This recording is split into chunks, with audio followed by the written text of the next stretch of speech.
Guys, Morning, sir. how are you? Fine. Very well, thank you. The last period or the previous period, we spoke about the business plan. Do you still remember what is a business plan? And what is the purpose of the business plan? What is the objective of a business plan? Do you understand?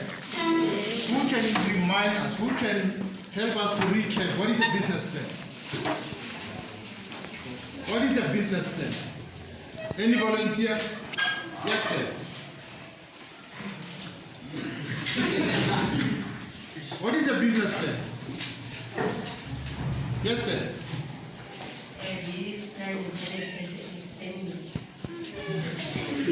A business plan is a document which contains the business ideas, the business plan itself, the business document that clearly describes exactly what the business is all about, the business strategies and all those important information like the financial projections, the financial plan, and the financial strategy, the marketing strategy of what that business is all about.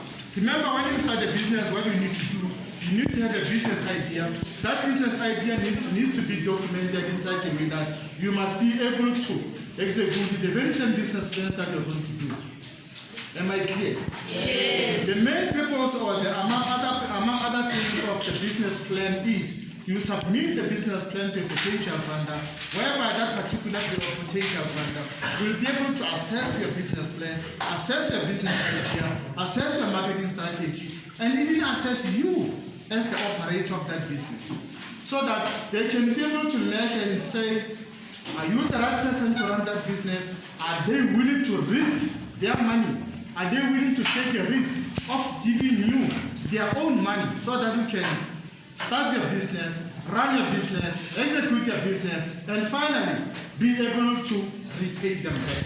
That is why when they give you their money so that you can run your business or you do your business, what is expected from you? You need to pay them back. You are not going to pay them only the capital that they gave you. You are going to pay the interest on that particular loan. Some businesses will charge you prime rate. Prime plus a certain number. And remember, what is a prime rate? A prime rate is the interest that the bank charges you, either as an individual or as a business person, or they charge that business loan. It's a prime rate which is 3% above the repo rate. And what is a repo rate? The repo rate is an abbreviation in full is called repurchase rate. Repurchase rate is the rate that the central bank, as the South African Reserve Bank, charges the banks. Absa, Standard Bank, or any other bank that you can mention or that you can think of, they go to Reserve Bank and borrow money. That happens on a daily basis. Are we clear? Yes. They go to those banks go to the Reserve Bank every day at between 9 o'clock and 9:30. They borrow money so that they can have enough reserves, so that they can have enough money for you as a depositor or for you as an investor, so that you can be able to withdraw and utilize whatever kind of expenses that you can think of. You understand? Yes. It's a repo rate. The repo rate is charged by the South African Reserve Bank to banks when the banks borrow money from the central bank. Then comes the prime rate. The prime rate is the rate that the banks charge you. Say for instance, you go to the bank and say, can you please buy a house for me? That would be called a home loan or whatever kind of terminology they can use. Or you can simply say they borrow money so that you can buy a bond, you can buy a house, you can buy whatever. It can even be a commercial property. In that case, what the bank, let's mention Absa as an example. Absa will charge you the prime rate. The prime rate is always 3% above the repo rate. The repo rate is determined by Reserve Bank. The prime rate again, excuse me, is determined by the central bank as well. Depending what kind of client you are, they'll charge you the prime rate plus, if you're a good client with good credit history or good credit record with that particular bank, they'll charge you prime plus 1%. Or they can even charge you the prime rate itself. There's no need for them to charge you extra, because you've got a good credit record with them. You understand? Yes. That is a recap of what we did last week. So today we are going to do the actual business plan. The objective of my lesson today, meaning after this lesson or the next period's lesson, you should be able to draw your own business plan. You understand, guys? Yes. After this lesson, after a lesson about the business plan, you must be able to draw your own business plan. You're going to see it's very simple. You can do it. All right? Yes. Right. Let's now start with the actual business plan. What do we expect to find in a business plan? In a business plan, like I said to you previously, you need to see a cover page. This is the cover page of a business plan that I did. The cover page, you need to see the name of the company, the name of the business. If that particular business has a logo, you need to have your own logo. If you don't have the logo, what do you need to do? You need to go to a consultant who can creatively design your own logo. Do you understand? Yeah. And you need to say, you need to do, what is the product that you're going to sell? Or what is the service that you're going to provide? Well, where do you see that information that I'm talking about? On the cover page. The second page, we need to, what we expect to find is table of contents. Table of contents is exactly what the business plan entails. For instance, in the table of contents, I've got the executive summary and other topics. I also have the page numbers, but with the page numbers, don't worry about the page numbers now while you're still designing your business plan or while you're still writing your business plan. The reason being, you may not be able to know exactly where the executive summary is going to be on what page, because you're still going to write a lot of information. This lot of information that you're going to write about, or that you're going to write, you don't know when you design the table of content. Because the table of content, as the topics look the way they are, the content itself of the business plan may be far more than what the table of content looks like. Yes. Do you guys understand? Yes. Do you follow me? Yes. All right. What we're talking about the cover page and the table of contents and the executive summary. What do you expect to find under the executive summary? Executive summary.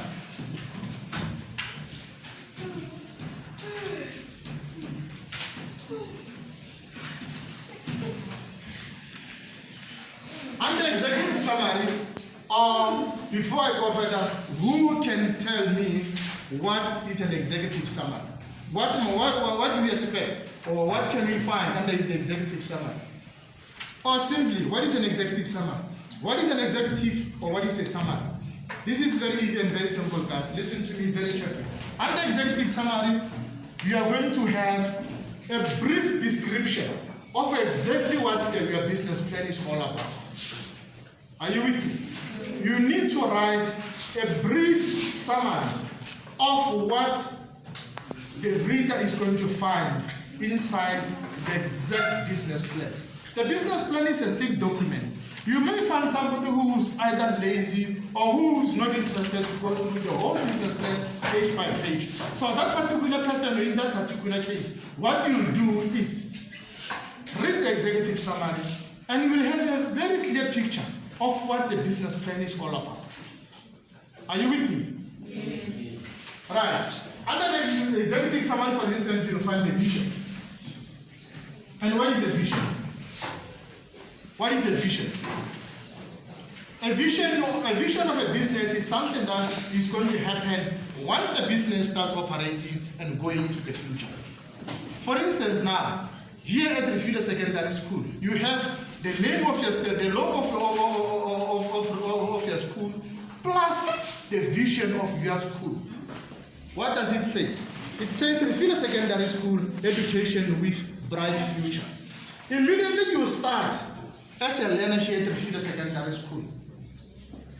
What the school wants to achieve is number one. Is education with bright future. But for you to be able to achieve that bright future here at Refilwe Secondary School, what do you need to do? What do you need to do? What do you need to do, sir? You need to study hard. Why do you need to study hard? So that, because you want to achieve something in the future. That something in the future is what you call your vision. Are we together? Yes. Yes, you want to say something? Okay. The second thing that you'll find under the executive summary is the mission. Some people call it the mission statement. Let's call it the mission statement for now. I'll tell you exactly why we call it the mission statement.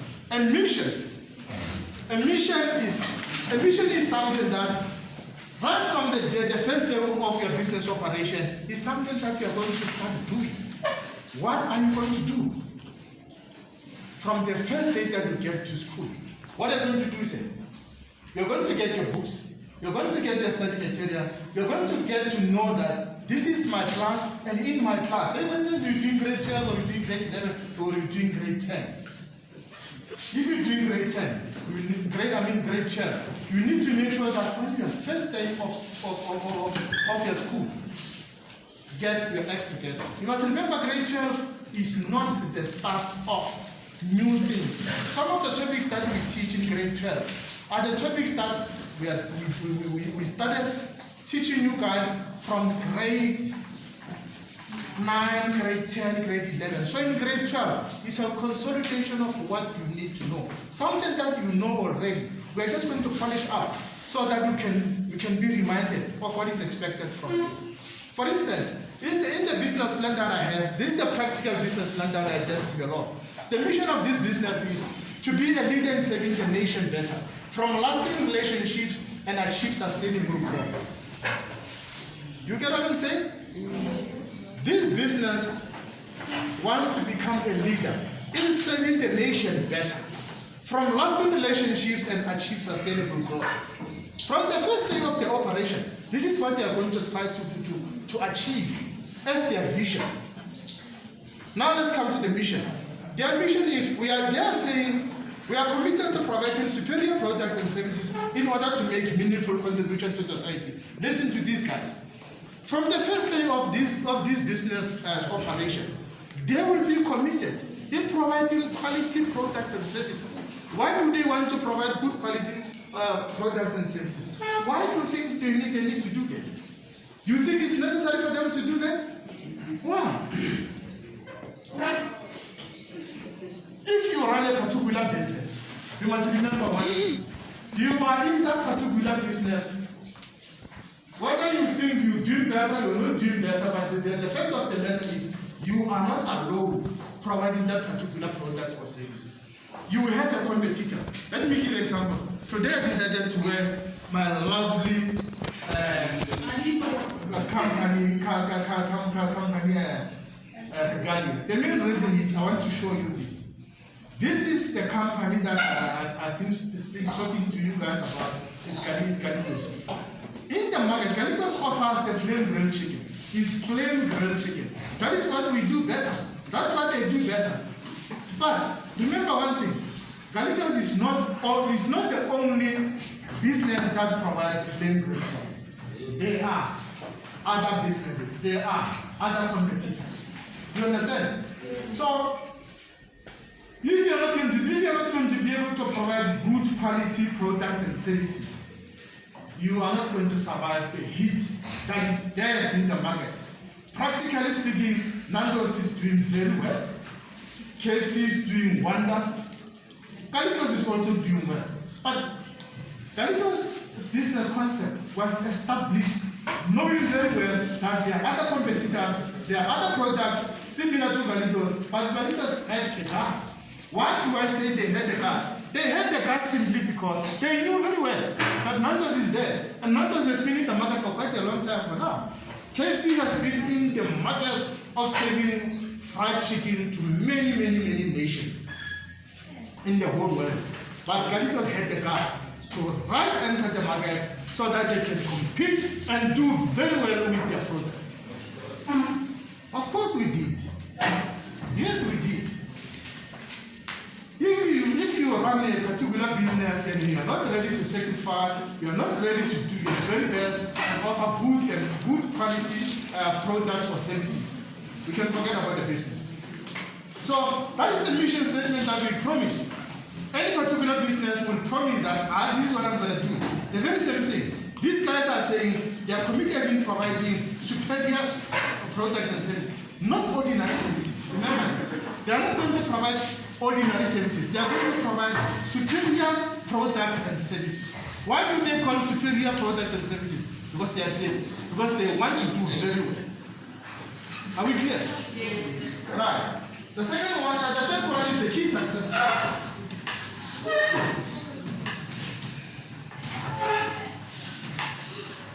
Can anyone tell me what is his or her mission by being here at the Fida Secondary School, or in particular in this grade? What do you want to achieve? The gentleman there said he wants to pass, he wants to do well, he wants to make sure that he go to the next grade.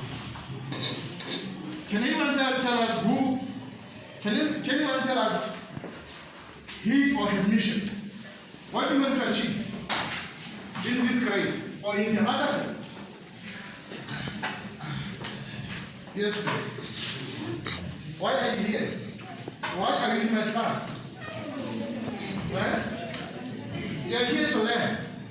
For you, why do you want to learn? Because you want to have a successful life. But for you to be able to have a successful life, you need to do certain things. For this particular business or any business idea that we can talk about, for that particular business to do well or to do very, very well, there are certain things that they need to focus on. There are certain key success factors. The key success factors are the components or the components that if you don't do them, you are not going to be able to achieve the mission statement, and you are also not going to be able to achieve the vision. What do you need to do to have a successful life?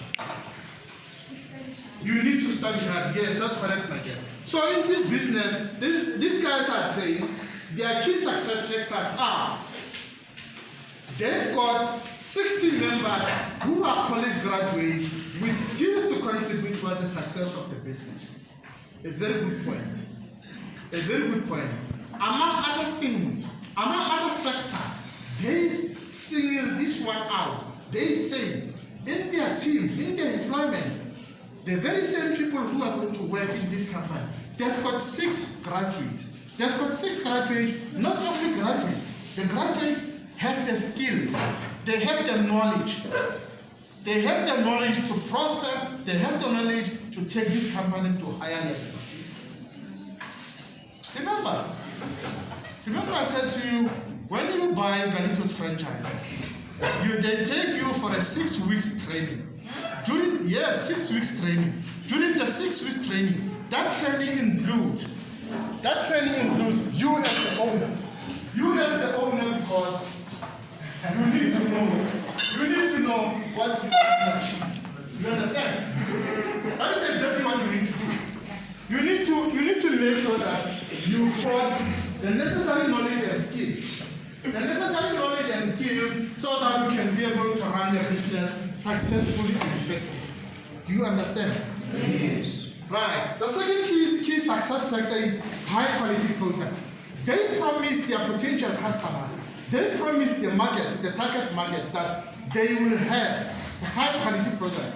Remember, these guys will be producing X. And their promise to the market or their target market is they'll have high quality product. Why do you think they will have? Why do you think it's necessary for them to tell us as potential customers that they'll have high quality products? If you sell inferior products, you sell products that are of less quality, do you think people will come to you and buy? Why do you think they'll go next door or they'll go to a competitor and buy the products? Because you're selling inferior products. If you sell the quality products, they'll come to you. The practical example. Why are you here at the Fida Secondary School? Why did you go to other school? Did you guys have a choice of either coming here or going to another school? Did you have a choice? Some had a choice, some did not. Some did not have a choice because the Fida Secondary School is right in next door. It's very close to where you stay. But somebody had a choice of either coming here or going to another school. But he or she decided to come here. Did you have a choice, man? Did you have a choice? Why did you come here? The reason why you came here is because Pretoria Secondary School offers quality type of education. Am I right? That's true. That's very true. Very, very true.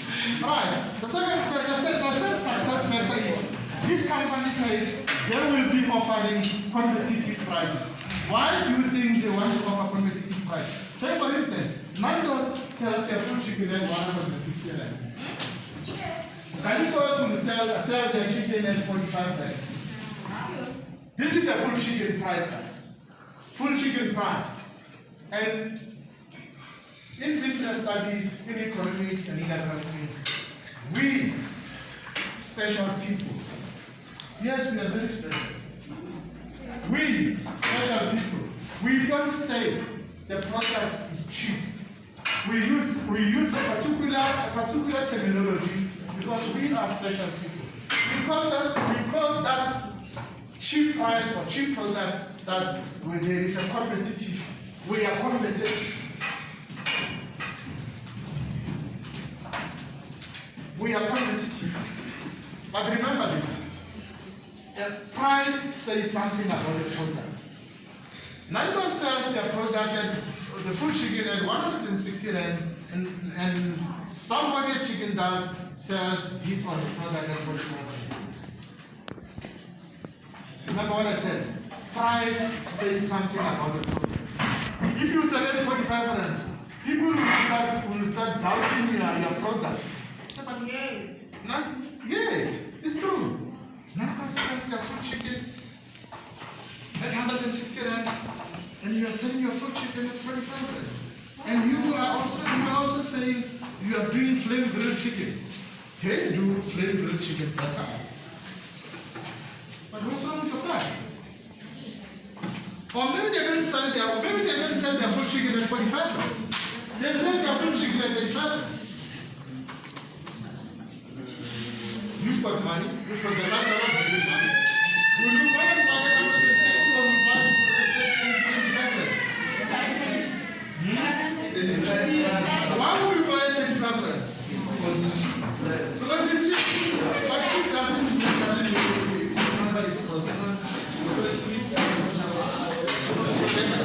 it's